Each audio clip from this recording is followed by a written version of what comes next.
Finally, today we will finish chapter 1. Yes, it's the end of the 5th week, so we're getting there. But that's okay. I'd rather start off slow and make sure we understand the basics of math, because then we can pick up the pace later on. We're all we'll be doing is using this information later on. So we're not too far off. Today's objective is we're going to solve equations that are parallel or perpendicular to other lines. And then we're going to look at and solve linear inequalities. So to begin with, let's review really quick what we have. What do we mean when we have parallel and perpendicular lines? This is line 1, this is line 2. What are those two lines called? They're called parallel. Why are they parallel? What are their conditions? That's why they're parallel. Yeah, they never intersect. So there's no solution because they never intersect. But what are their conditions? Because these two lines look the same. What are these called? You have two lines here.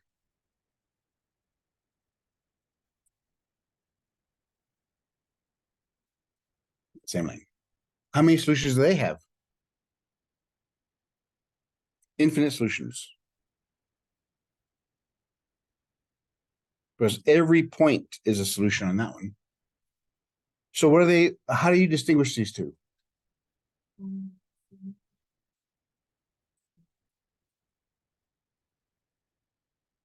So both of these sets have the same slopes. Parallel lines and same lines have the same slope. But the difference is with the y-intercepts. If you have the same slopes, then you look at the y-intercepts. If they're different, they're parallel. If they're the same, they're the same line. So any point you pick will be a solution. And then we had these other two, which that means it's a 90-degree angle. This is line 1. This is line 2. Line 1, line 2. What's this one called?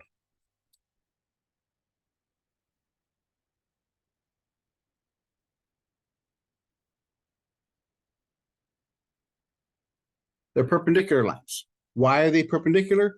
Because they form a 90-degree angle, a right angle to each other. How many solutions does it have? One solution. And that solution is where they intersect.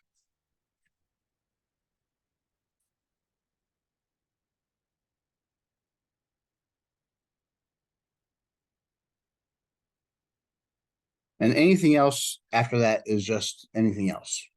And these also have one solution.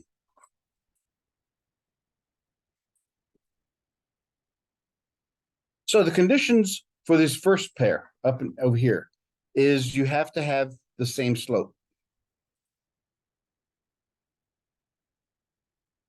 If the slopes are the same, they're either parallel or the same line. With these, the slopes are not equal. If the slopes are not equal, then we're assured one solution. What distinguishes these two then? We can't use the y-intercept because they can cross on the y-axis. So the y-intercept is not used as a condition here. What's the condition to see if two lines are perpendicular?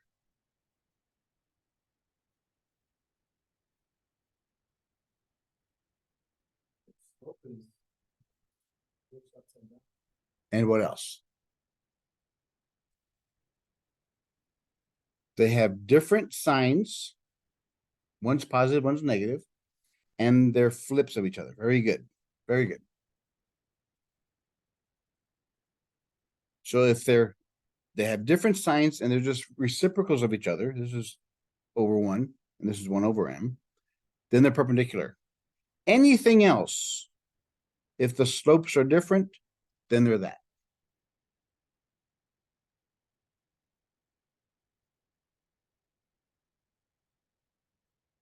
So here's my example. Find the equation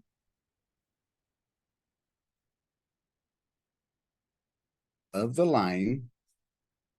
I'm going to call it EOL from now on.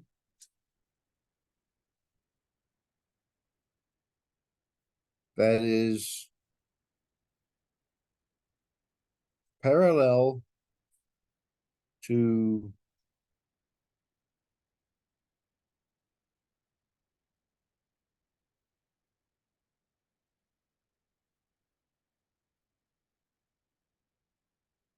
and going through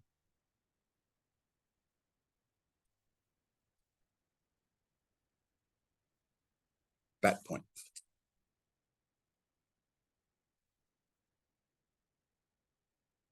Find me the equation of the line that satisfies this information.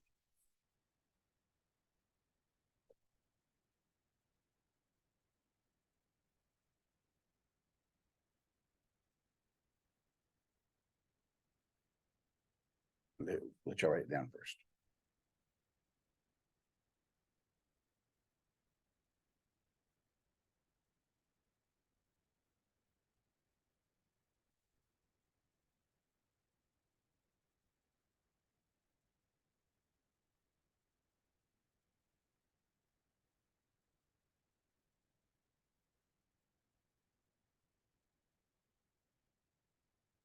What is this question asking for?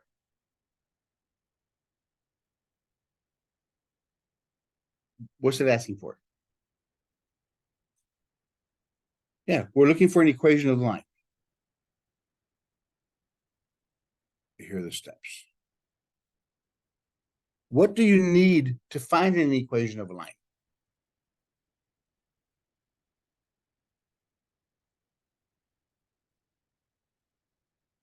To find an equation of the line,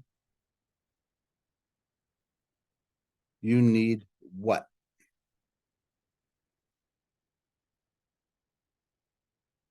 What 2 things do you need to find an equation of a line?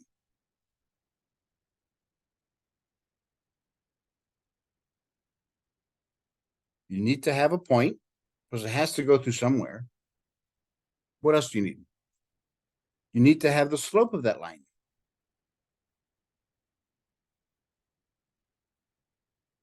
Because you have to know how all the other points relate to it. How to go from one point to the next. Do we have those 2 things? Do we have them both?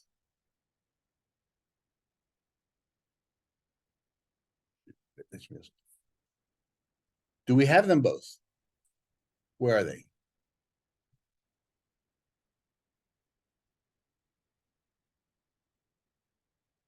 Solve what?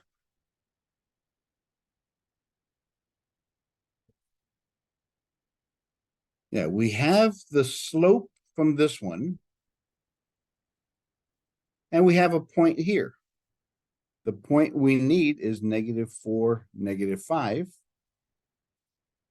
And the slope we can find from the equation, because it has to be parallel.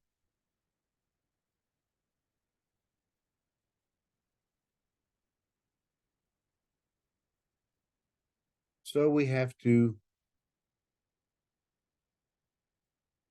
solve for y. When we solve it for y, what form is it in?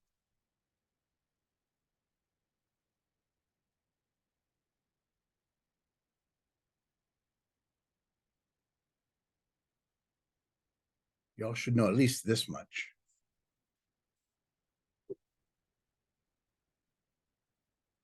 The slope-intercept form, which looks like this.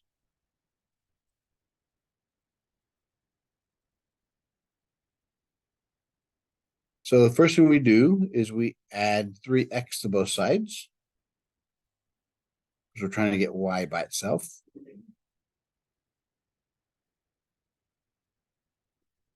3x plus 6. Then we divide by 2 each term.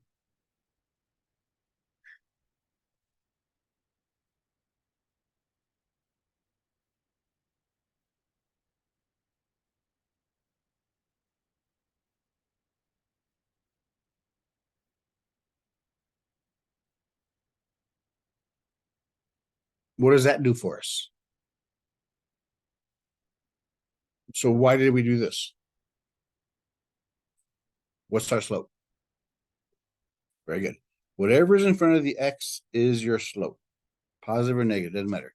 So our slope is 3/2. Why is our slope 3/2?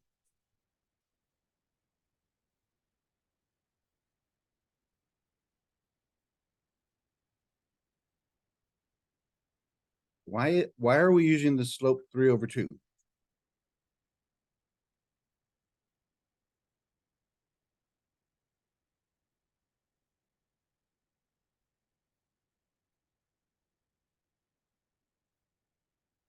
Look at the question. What word in there tells us that we have the same slope as that line? It's parallel. If they're parallel lines, then they have to have the same slopes. Once we find this one, that's the only reason we found this, is to know our slope. Once we find this, plug A and B into the point slope form.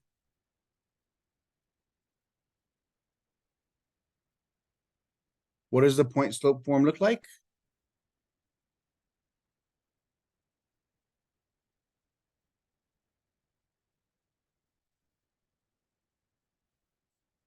Yes, but since we're only dealing with a point, you have to have an x and y there. So we don't have an x2, y2, x2 anymore. Very good though.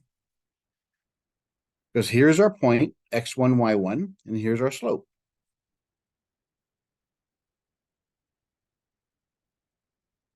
So our slope we know is 3/2. Our point is -4, -5. This is x1, y1. So we plug it into this equation.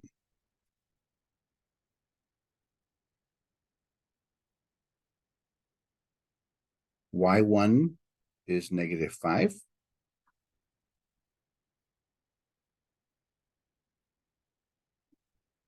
And x1 is -4.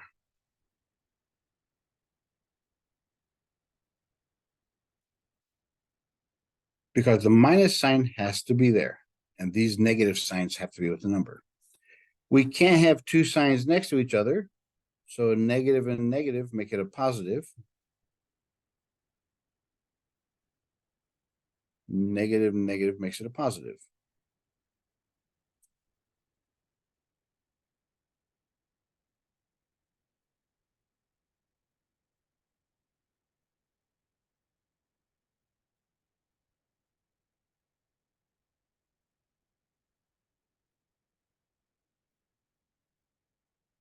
The question normally has to state what form you want it in. I want the equation of the line in slope intercept form.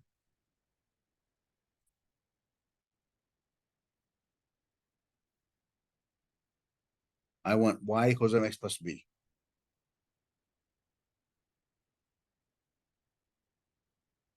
So what do I do with the information I just found?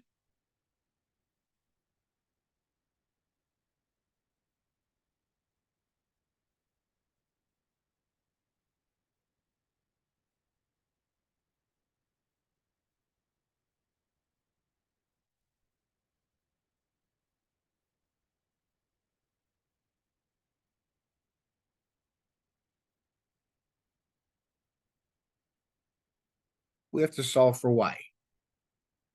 But there's a roadblock in front of us.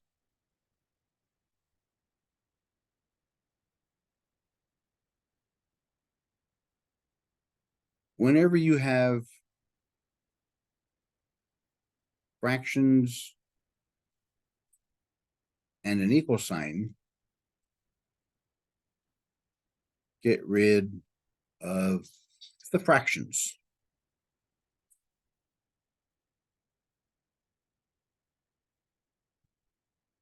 So whenever you have fractions and an equal sign, which we do, there's a fraction and there's an equal sign.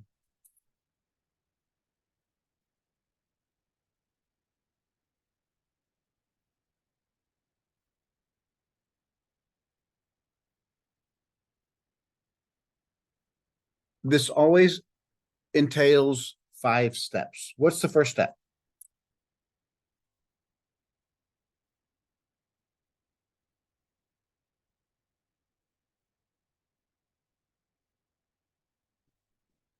Nope. We're trying to get rid of the fractions first.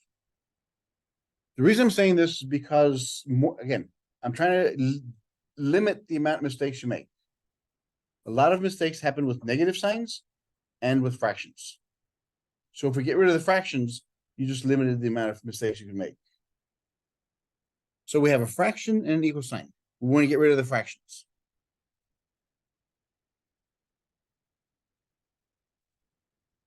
Find the LCD. What is the LCD? The least common denominator of our fraction.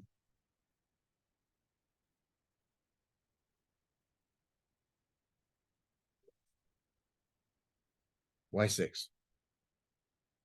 It's the denominator is the lower number. How many denominators do we have? What is the number? Right, so that has to be the lowest denominator. But yeah, I see where you got 6 from, but no.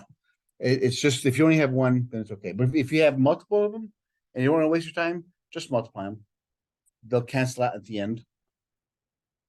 Okay, once you find the LCD, multiply the LCD to each term.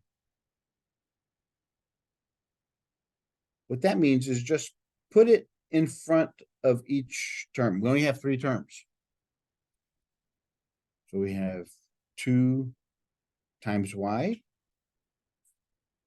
2 times this y, 2 times this 5, 2 times this entire equation.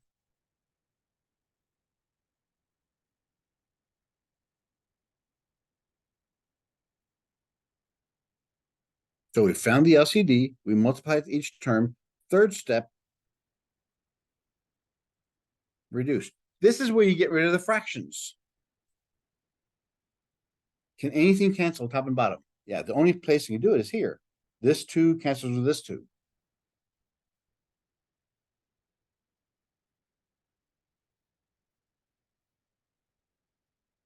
Since there's nothing else in front, all we have left now is what's inside.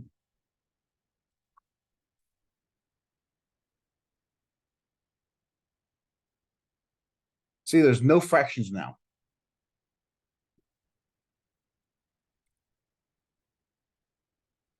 Multiply to remove the parentheses. So 2 times y is 2y.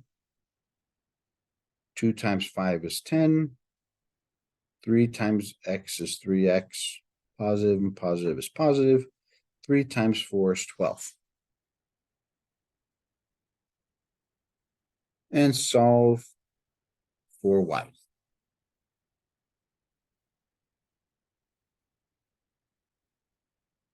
Subtract 10 from both sides.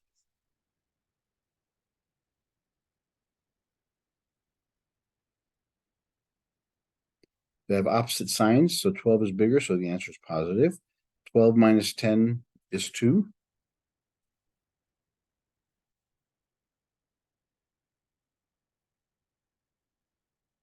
So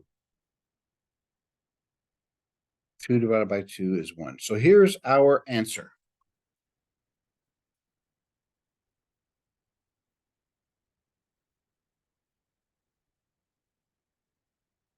Remember, our original equation that we had when we put it in slope-intercept form, that was this one.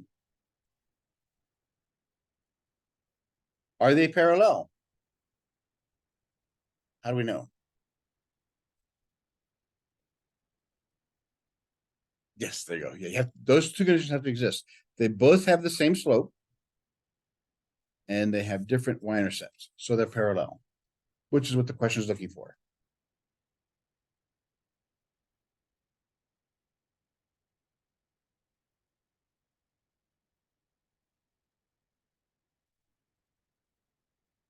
Find the equation of the line perpendicular to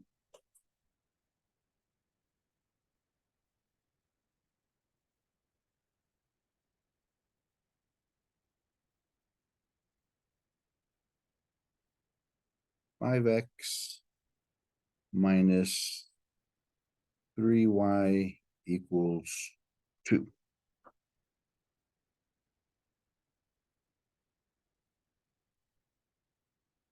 I want this in slope intercept form.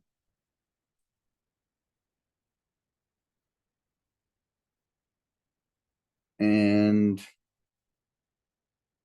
going through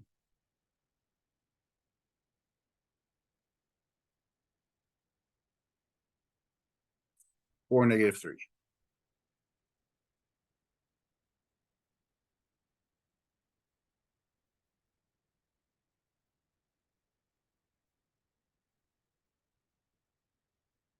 All right, work this. All right, the first thing we have to do, since we have a point, we have to find the slope.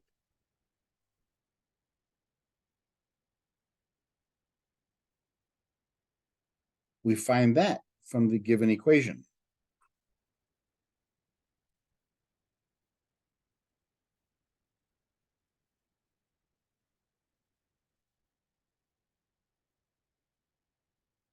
Solve for y.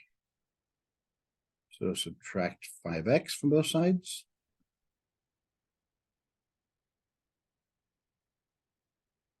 -3y equals -5x, +2. There's a negative in front of the y, so I change all the signs.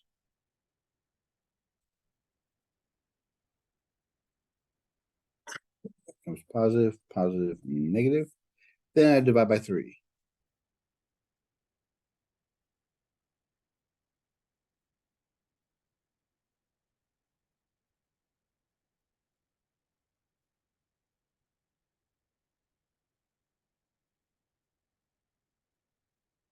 Because remember, our equation has to be perpendicular to it. So the slope of this equation is 5/3. That's our slope. That's what ours has to be perpendicular. Since that's positive, ours has to be negative. That's 5/3. Ours has to be 3/5. That is our slope for our curve, our line.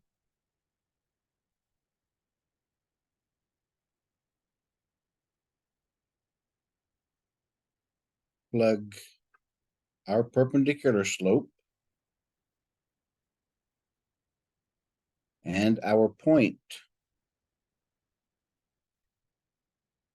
into the point slope formula.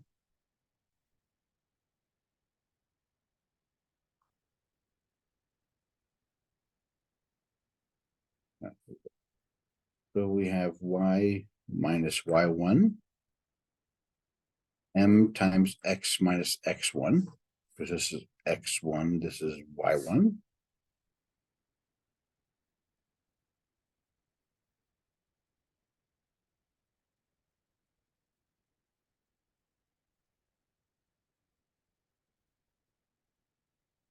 And there we have it. That's in the point slope form.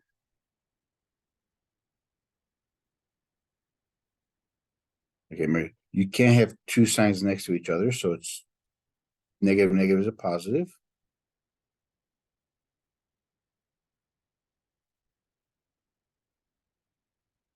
So this is our official equation. of this form. Which,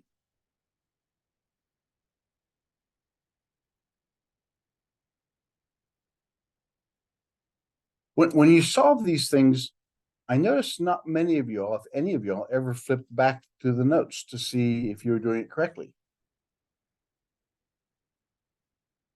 That's the reason you take notes. That's why you have steps. I saw some of y'all just staring at the page for a while. So again, you take notes for a reason. Use your notes. I give you templates. I give you things to follow. What do I do next? According to our template.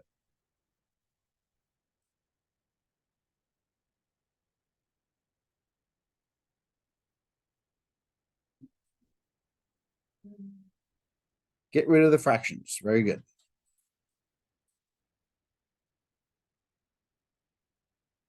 Again, I've seen graduate students who know a lot of math mess up fractions, careless errors. Get rid of them. How do you get rid of them? What's the first step? What's our LCD in this case? Yeah, it's the only denominator. Remember, the numerator over the denominator. So a lot of people don't know the denominator is the bottom number. Used to be called the denumerator, but they changed it to the denominator. So I multiply each term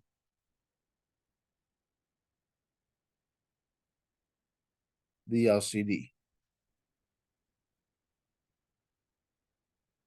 So I put it in front of each term. 5 times y, 5 times 3. Since this is one big equation, it goes in its own bracket.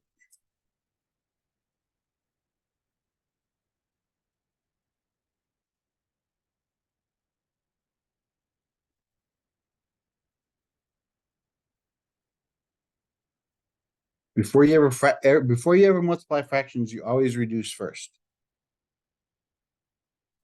So that 5 and that 5 cancels.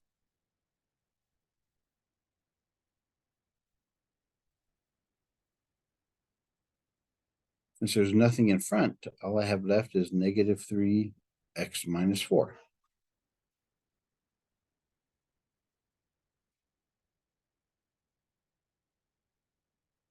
Now you multiply to remove the parentheses. 5 times y is 5y. Positive, positive is positive. 5 times 3 is 15. Negative times positive is negative. 3 times x is 3x. Negative times negative is positive. 3 times 4 is 12. No parentheses.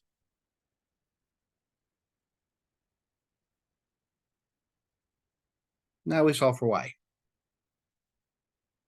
Let's solve for y. So get rid of the 15.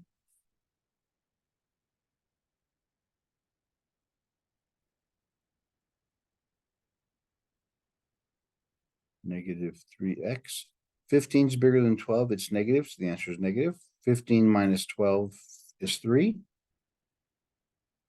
There's no sign in front of it, so I just divide by 5.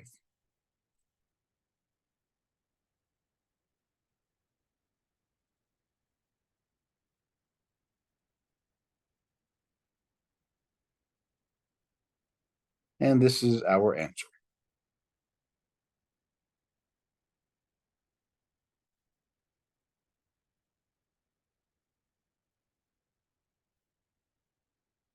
Compare it to the original.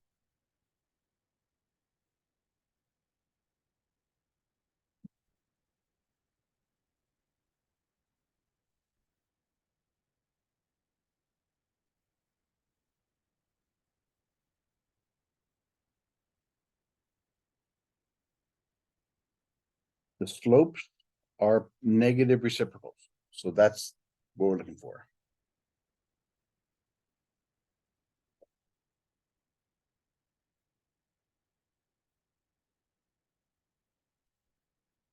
These next two are pretty complicated because they're not complicated, but they're confusing. I'll show you.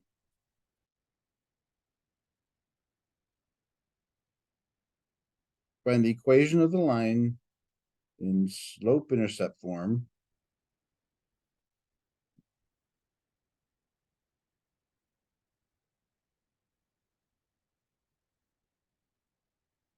That is parallel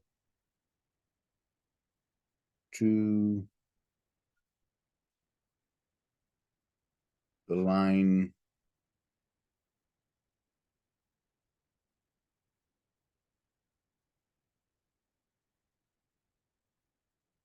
and going through -3, -5.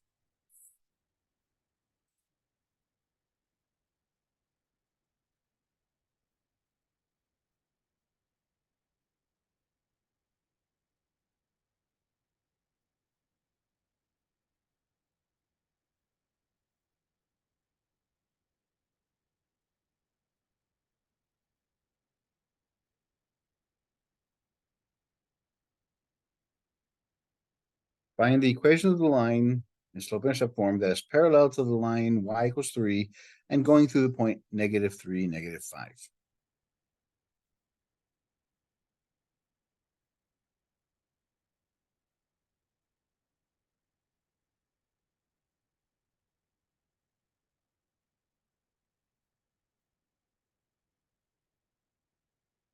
Do you have everything you need?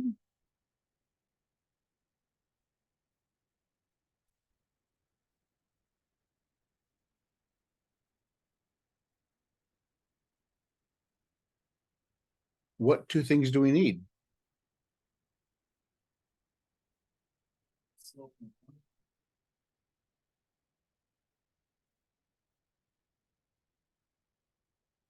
We have the point -3, -5.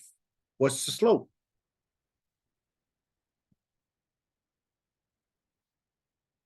What does this graph look like? It's a horizontal line. 1, 2, 3, going through 3. Very good. Yes, because think of this thing.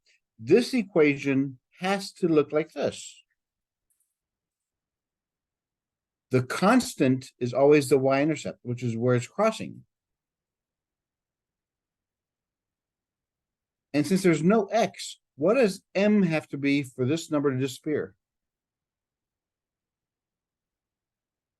M has to be 0. 0 times x is 0.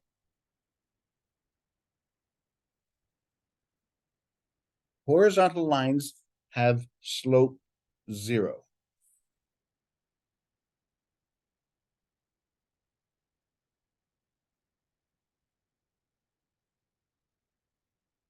Horizontal lines, 1, have slope m = 0.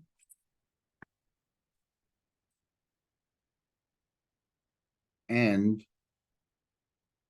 the equation of the line is y = whatever number it crosses through. Are there any x's here? No, because it's horizontal. It's parallel to the x-axis. So since it has to cross through -5,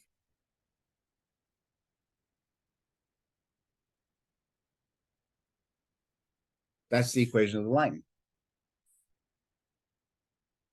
If you have a horizontal line, the equation of the line is always the y value that it goes through. And slope is 0. That's horizontal lines.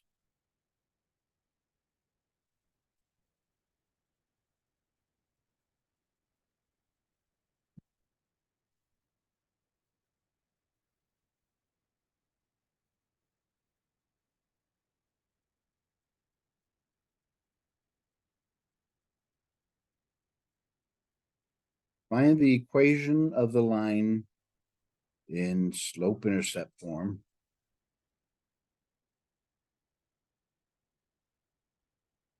That is perpendicular to y equals 3,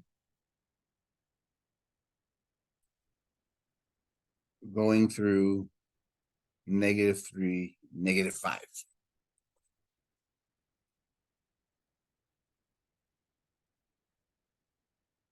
Find the equation of the line in SI form that is perpendicular to the line y equals 3, going through -3, -5.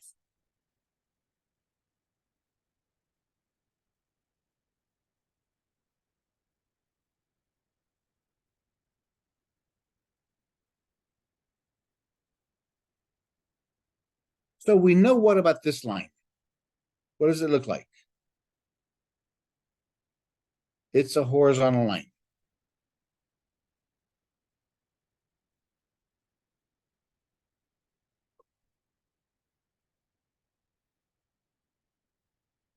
What is its slope?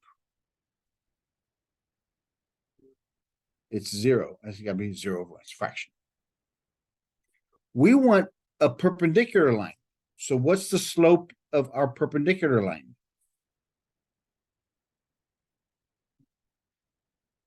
No, we have to remember the perpendicular.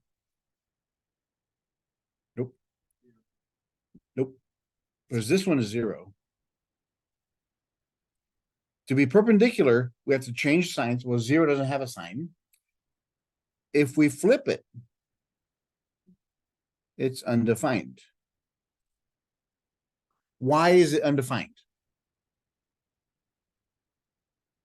What's that? Why not? I mean, well, yeah, 1 can go into 0 how many times? 0. But 0 can go into 1 infinitely many times. This is infinity. That's why it's undefined. Infinity cannot be defined. So we know our perpendicular slope has to be undefined. And has to go through the point -3, -5.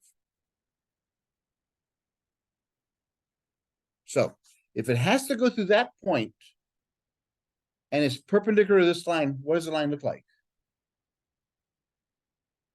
It's a vertical line. Very good.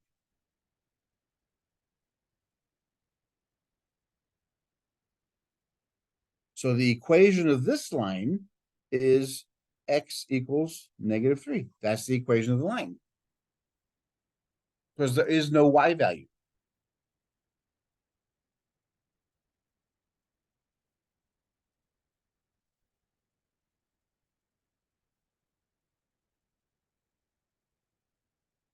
Vertical lines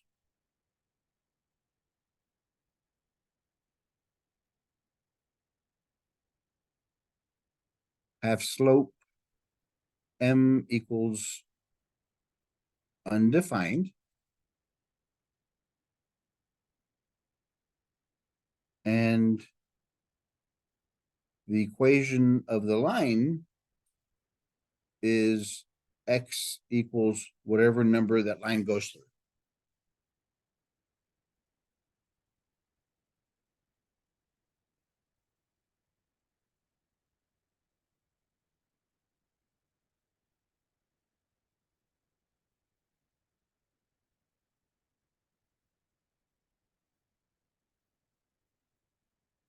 Find the equation of the line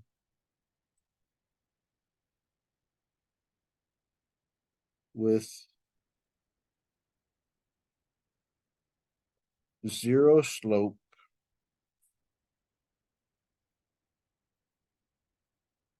going through 7, -2.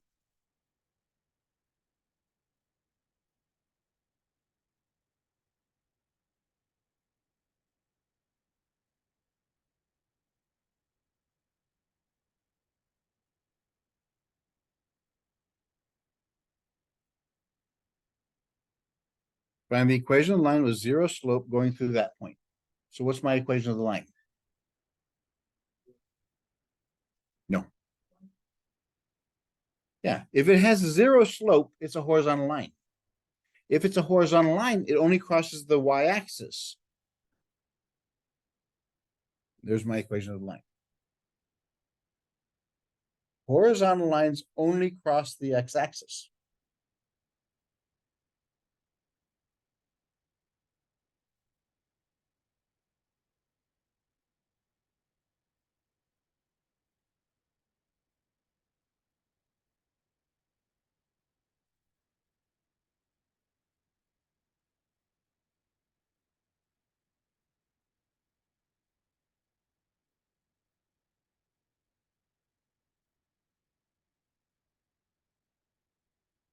Unless it crosses at 0, 0, where it is the x-axis. Think of it this way.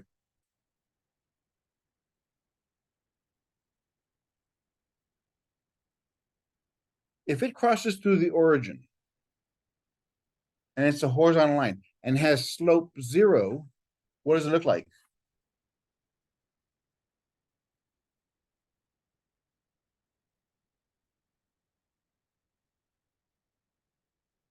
Well, that's also called the x-axis. The x-axis goes through the y-intercept at 0, has a slope 0. The vertical axis has what slope?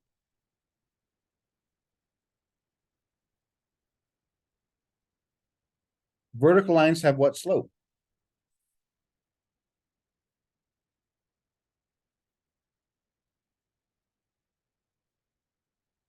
And through the point 0, 0. That's the y-axis.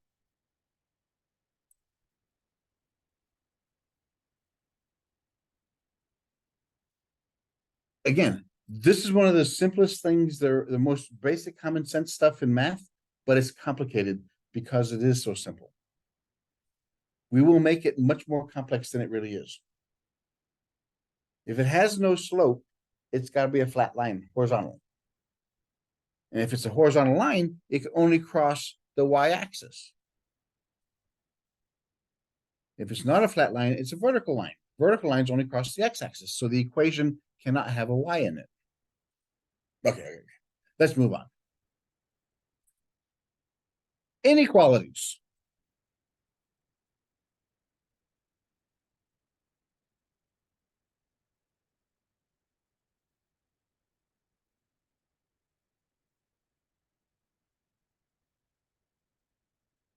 Equations have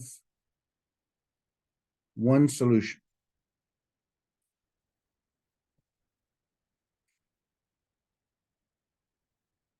Inequalities have solution sets. If they're sets, they have to be recorded in those little squiggly brackets.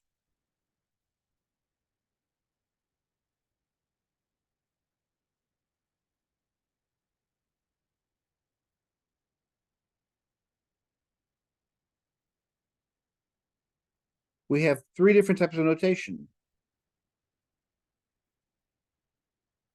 We have something called set notation, where we use inequalities.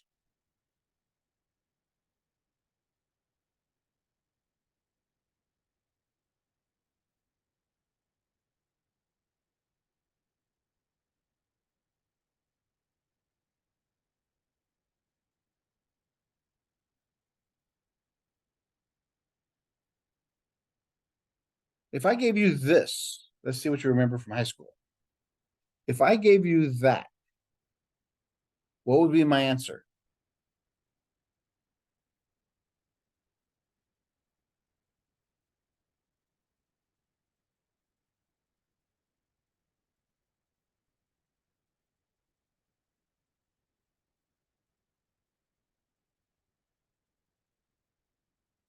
How would you read it?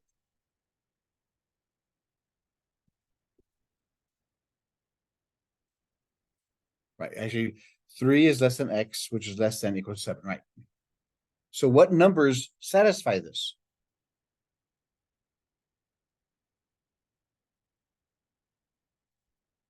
Very good. Like that? No. Since it's a set, it has to be in brackets.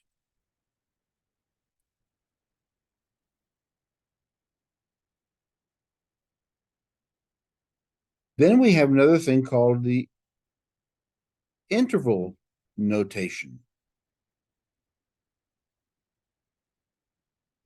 Interval notation uses parentheses and brackets.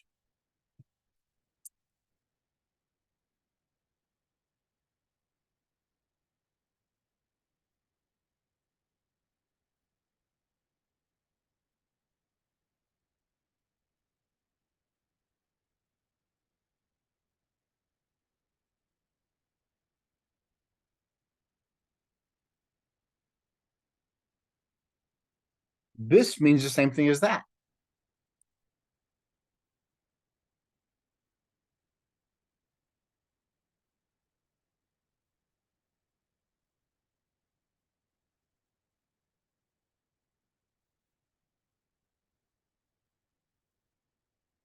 What I'm saying here is starting from 3, but do not include 3. That's what the parenthesis means. And go all the way up to 7 and include 7. So it's 4, 5, 6, 7.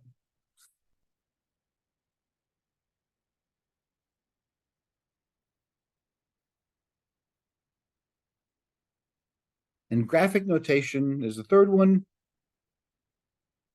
This is usually the easiest way to convert them.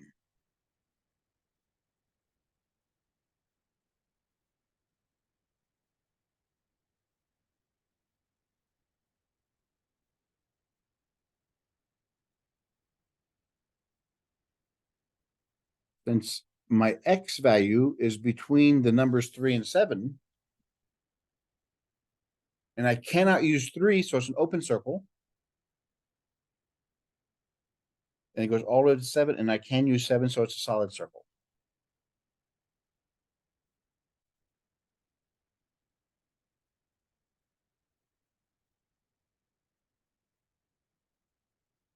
Those are our three notations that we're going to be using. And it all has to deal with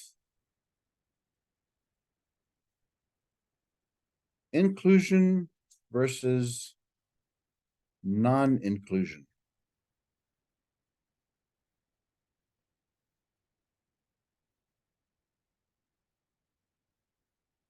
Inclusion.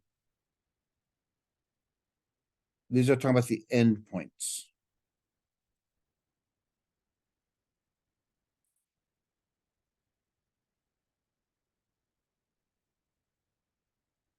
Inclusion versus non-inclusion of the endpoints. By endpoints, I'm talking about this and this number, this and this number, this and that number. So inclusion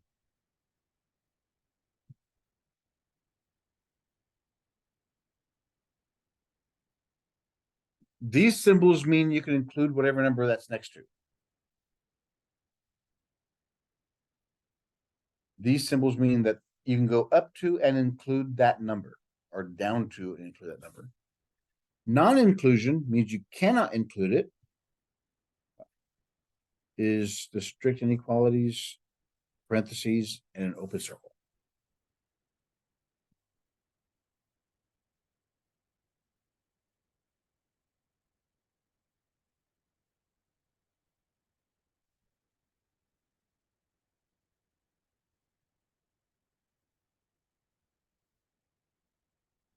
All right, let's look at the chart. I don't know if I gave you all these charts last week or not. If I did, great, put them out. If not, then there's a copy of them online. Actually, who doesn't have theirs here? I think I have 2 left. Okay, first two rows of hands.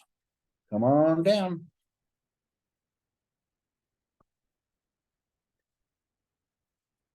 Okay. All right. So it's again, the graphic ways is a lot more intuitive for us. For the first example, I'm defining this as my value of x. It's called infinite and closed. What it means here is my x values, since they're going to the left, x is less than a. But since a is solid, I can equal it. So it's less than or equal to a.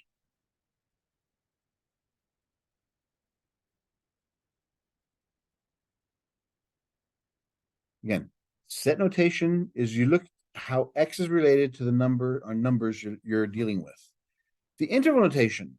Interval notation, inside these symbols, you have the lowest number and the highest number in your set. You can never reach infinity, so it's always a parenthesis. And since a is solid, it's a bracket.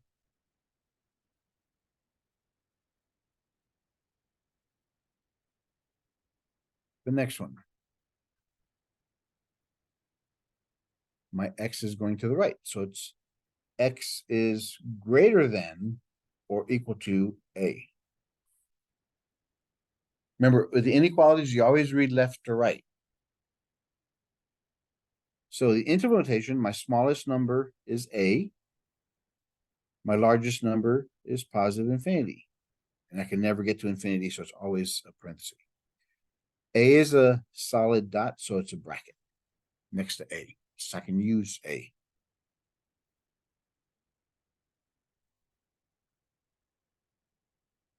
Third one, there's my x, everything to the left of a. So x is strictly less than a.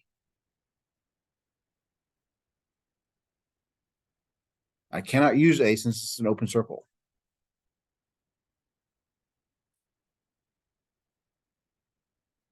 And this one, my interval notation,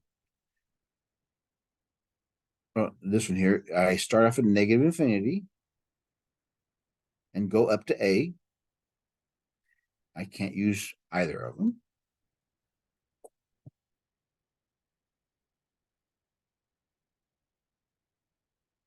Here, my x is to the right of a, so it's larger than a.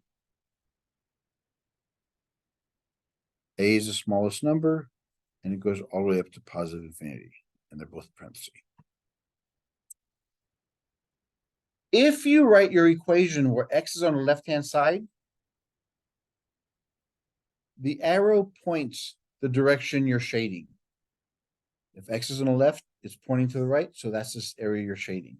X is to the left, that's the area you're shading, to the left of that number. Okay, finite and closed. That means I have a set bound. My x values are between a and b. So my lowest is a, my x is in the middle, and my largest is b. I can include both of them. So a is less than equal to x, which is less than or equal to b.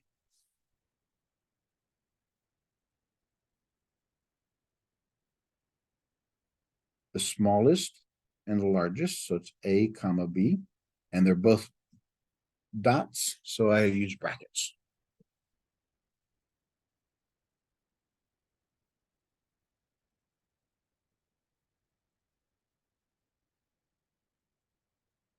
X is between a and b, so here's a, here's x, and here's b. A is less than or equal to a, since it's a solid dot, but it's strictly, x is strictly less than b. I cannot use b. So I go from a to b. A is a solid dot, b is an open dot.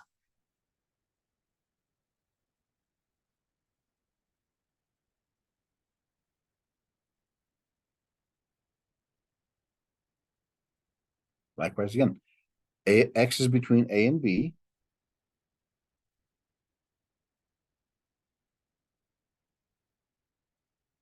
But A is open, so it's nothing. B is closed, so I put a line underneath it. The lowest and the highest numbers in my data set. A is a parenthesis, B is a bracket.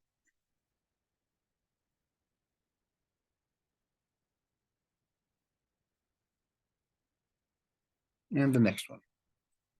It's pretty easy, straightforward. You've seen it before. These are, you have to be able to go from one form to another form. A is less than X is less than B. They're both open, so it's no equality.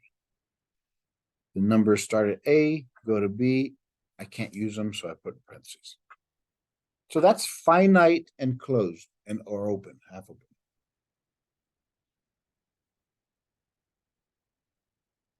Now we're looking at infinite and bidirectional.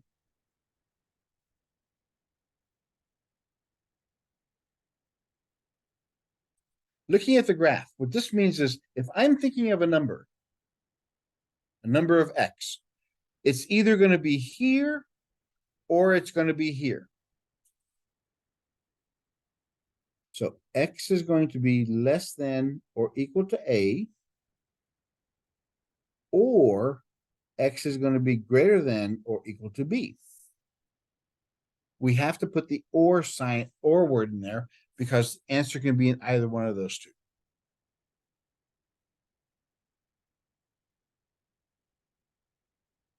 For the interval notation, remember, here we have one answer set, which goes from negative infinity, comma, A. You can never use infinity. A is a bracket. And we have another set here. Bracket, I can use B and go to positive infinity. Again, it could be in either one of those. So in interval notation, we use the U symbol for union. I could unify both of these answer sets. That's where my answer can be. And less than A or greater than B. So X can be less than or equal to A, or it could be strictly greater than B. That's what that one's saying. It could be less than or equal to A or greater than B. It goes from negative infinity to A, bracket, union, parenthesis B to infinity.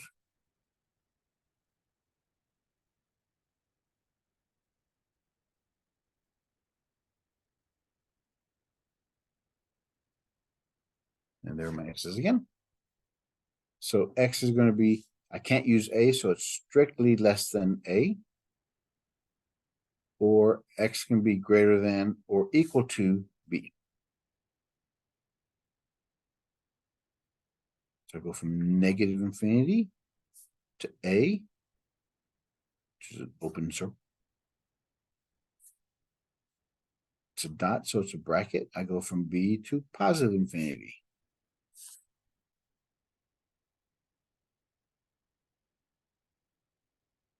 And the last one, of this set, X can be strictly less than A, or X can be strictly greater than B. I can't use A or B.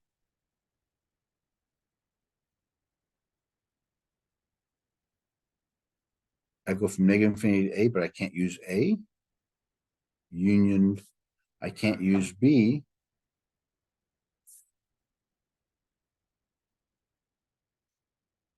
How would I represent a point in interval notation or a set notation?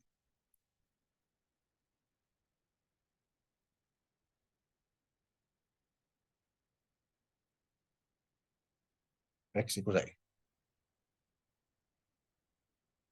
It's not less than, it's not greater than, it's X equals A. How would I do it in interval notation? Can I use A? Yeah, it's a solid dot. So I have A. It's a bracket because I can use it.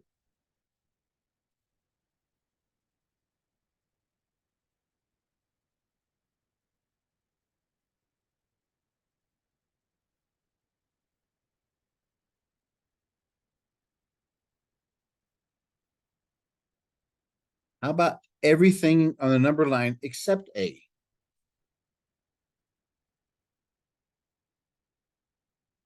X does not equal A. That's it could be anything else, but it cannot equal A.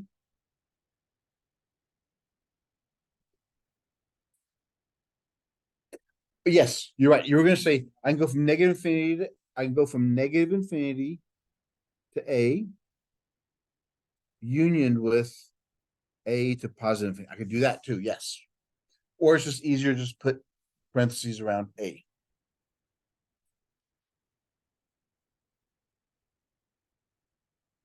And the last one, all real numbers.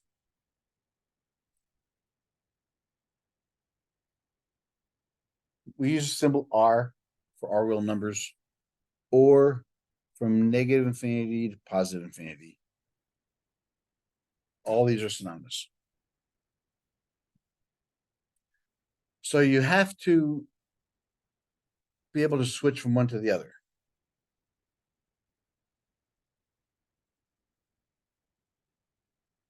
Now, if you ever forget this online, we look at this PDF form I have in there. If you click this button down here, I go through the whole thing again. If you want to explain to somebody to have them watch that. So the next thing we can do with this is solving equations.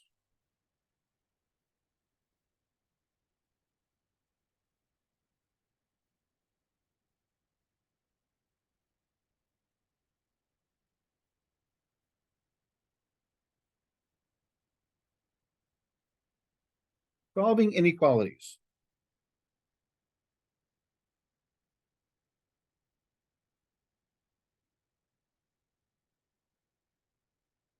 When you solve inequalities, treat it like you would an equal sign.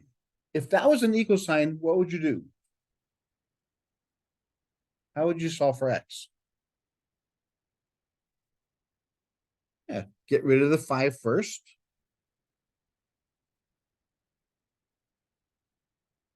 Seven minus 5 is 2, and then divide by 3.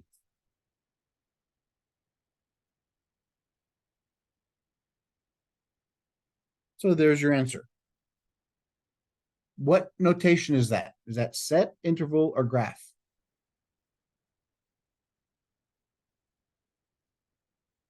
It's set because it has inequalities. What we're going to be asked to do is put in the other two forms. Put it in interval notation and graphic notation. To do that, it's always easiest to put it in graphing first. Because down here is negative infinity, down here, up here is positive infinity. So what is it, an open or closed circle on 2/3?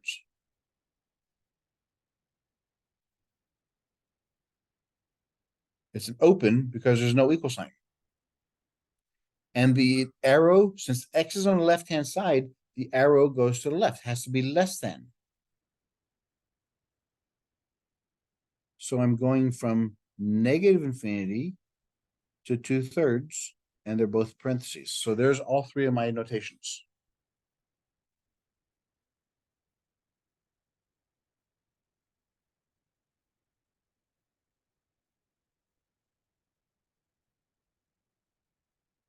Man, just treat it like you would next. What if I had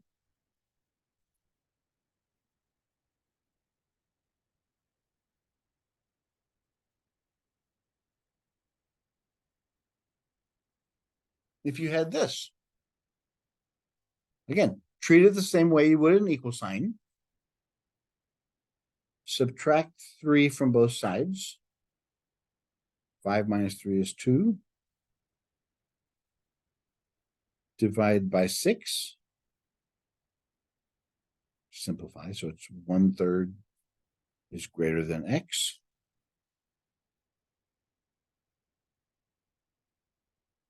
It says 1/3 is greater than x.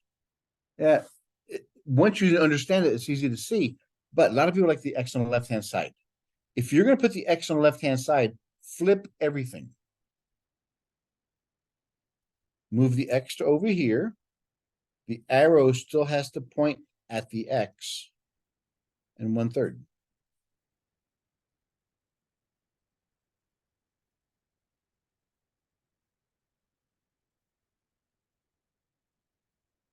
It's an open circle. It's pointing to the left. So it's going to negative infinity. And there's your answer.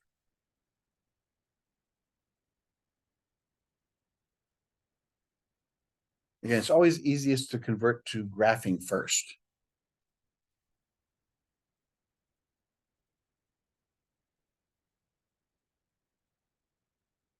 The last thing is you'll have tripartite equations. We'll have 3 parts.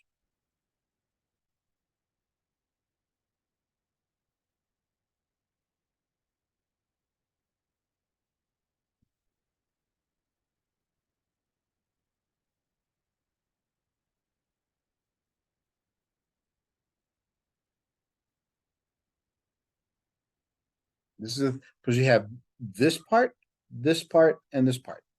You are only interested in the place that has an x. And whatever you do to that part, you do to the outside parts. So to solve for x, we have to get rid of the 5. So we have to add 5 to everybody.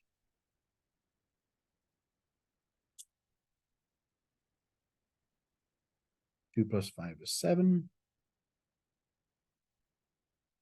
8 plus 5 is 13. And divide by 4. So we have 7/4 is less than x is less than 13/4. And there's your answer.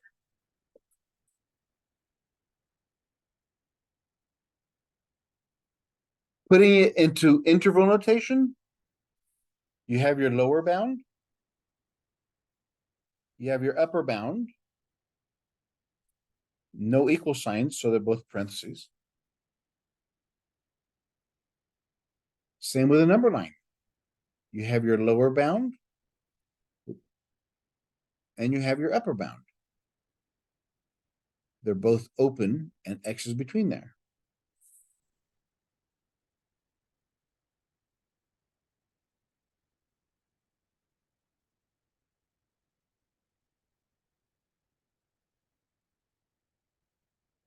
Right. That's chapter 1 for you.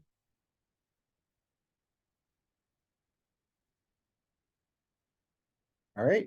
So work on that and try to get chapter 1 tests done by end of next week. We'll start next week on chapter 2. Yes, sir. Everything's on. Yes. Yeah. Everything's on my online already. Even the final exam. I mean, if you can finish the course by tomorrow, you can take the final exam if you want.